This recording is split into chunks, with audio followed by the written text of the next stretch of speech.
Os servidores auxiliares eventuais são remunerados em tabela própria, de acordo com a Lei 1.286, que é a Lei de Custo do Estado de Tocantins, de 2001, ou receberão também honorários arbitrados pelo juiz em cada processo.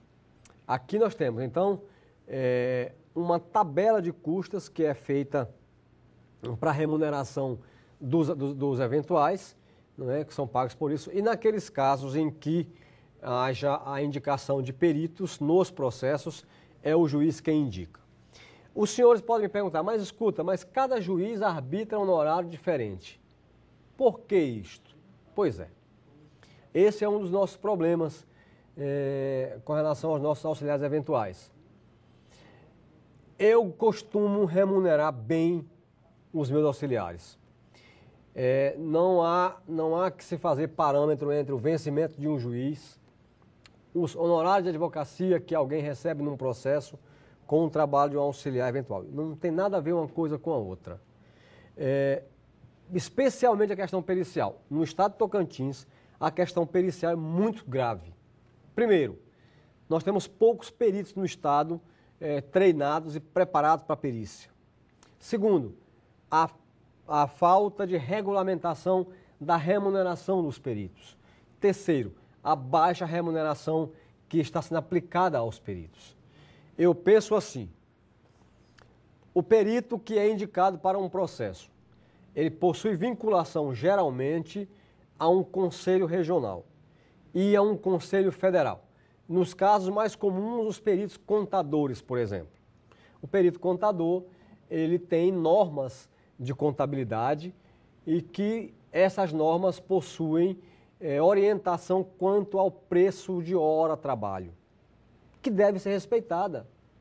Então, se um perito vem, e ele deve fazer isso tecnicamente, encaminha uma proposta de honorário, onde ele vai discorrer ali quantas horas ele vai utilizar para estudo do processo, quantas para confecção do laudo, e dá o preço do seu trabalho, se ele tem que convencer o juiz de que a complexidade daquele trabalho vai levar a consumir tantas horas.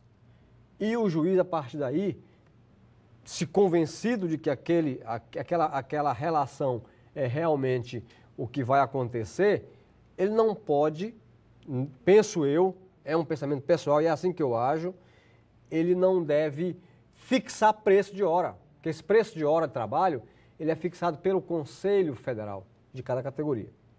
Aqui no estado nós temos poucos peritos formados em perícia. A perícia não se forma em faculdade, a perícia se forma em curso de extensão, em curso de pós-graduação. É preciso que o estado, as universidades e as faculdades do estado do Tocantins se voltem para a formação pericial. E aqui nós temos carência em todos os segmentos. Perito contador, perito administrador, perito psicólogo, perito psiquiatra, perito engenheiro, médico, paramédico.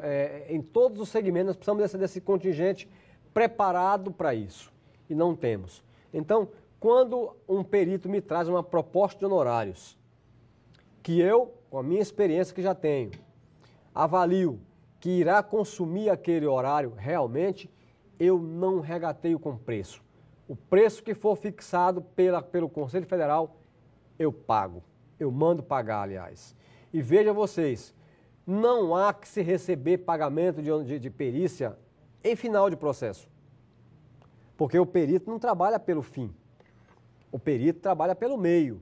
Então, se eu necessito de um perito para me auxiliar, para que eu possa dar uma sentença abalizada, uma sentença fundada em critérios técnicos, devo remunerar primeiramente bem o meu auxiliar e segundo, eficazmente.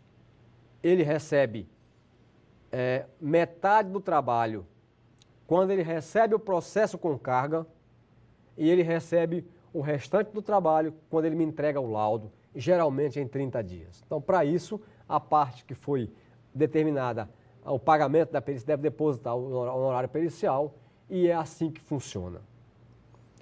Devemos remunerar bem para termos um bom trabalho prestado, porque o juiz confia cegamente no seu perito. Ele não é obrigado a confiar, mas geralmente é o que acontece. Se eu tenho que fazer um cálculo complexo de um processo, tem que fazer uma análise de um problema de doença, que o médico é que vai me dar essa perícia, vai me trazer as informações claras do que aconteceu ali, eu tenho que confiar no meu perito. Porque o juiz julga pelo senso comum, não é obrigado a saber de tudo, não é obrigado a conhecer todas as ciências. Então, para eu ter um bom profissional que me assessore, eu tenho que pagar bem, tenho que dar dignidade a ele. Os advogados têm o mau hábito de querer comparar o pagamento de perícia com os seus próprios honorários. Se esquece ele que o advogado tem vários processos e o perito tem só aquele. Não se é perito por profissão, se está perito indicado por determinado processo. Essa aí é a diferença. Por isso é que eu, como magistrado, chamo a atenção para que os juízes possam remunerar bem e assim terão bons profissionais ao seu lado para auxiliar naquele que for preciso. O código lista aí atribuições no caso dos auxiliares, né, e individualiza essas atribuições, tá? Mas há deveres que são comuns a todos os servidores, tá? E estão aí os deveres comuns. Residir no local de lotação, pontualidade e permanência no local de trabalho durante o expediente, probidade no exercício das suas funções, urbanidade para com as partes e atores do processo. Aqui eu chamo a atenção para reclamações muito comuns, muito frequentes.